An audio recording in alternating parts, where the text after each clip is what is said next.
La voglia di ricordare non c'è, solo noi che siamo stati chiusi dentro in lockdown per 2 settimane sappiamo cosa abbiamo passato. È difficile che una persona da fuori possa capire quali siano i sentimenti, insomma, è quello che abbiamo provato e quindi guardiamo avanti consapevoli che noi abbiamo passato anche questa fase molto dura, molto impegnativa, ma sempre a testa alta. Era il 24 febbraio del 2020 quando Vo piombò nella zona rossa dopo che il 21 febbraio era morto Adriano Trevisan, la prima vittima italiana del coronavirus originaria del paese del buon vino e della trachite.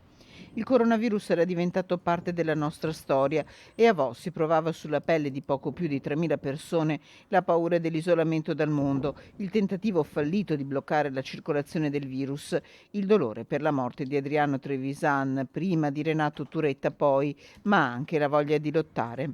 A 3 anni di distanza, a Vo il desiderio adesso è quello di guardare avanti e di ricordare nell'intimo. Faremo una cerimonia in forma molto ristretta per ricordare le 2 prime vittime di Vo, Adriano e Renato, che andremo a ricordare tra amici in modo ristretto. La pianta di ulivo che da 2 anni è stata posta alle porte del paese è il ricordo vivente delle vittime della pandemia.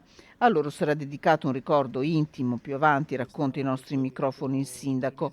Una città, la sua, diventata primo e unico laboratorio al mondo di studio del virus grazie ai 3 cicli di tamponi somministrati dalla regione in collaborazione con l'Università di Padova. Noi abbiamo proseguito poi gli studi per circa 1 anno e mezzo, studi che poi sono andati oltre il discorso della ricerca del genoma del virus e quant'altro, ma anche sul discorso dell'alimentazione, sul piano della sofferenza e quindi delle ricadute che ci sono state soprattutto sulle persone più fragili e anche i ragazzi e i ragazzini che staccati dai propri cari hanno sofferto in modo particolare.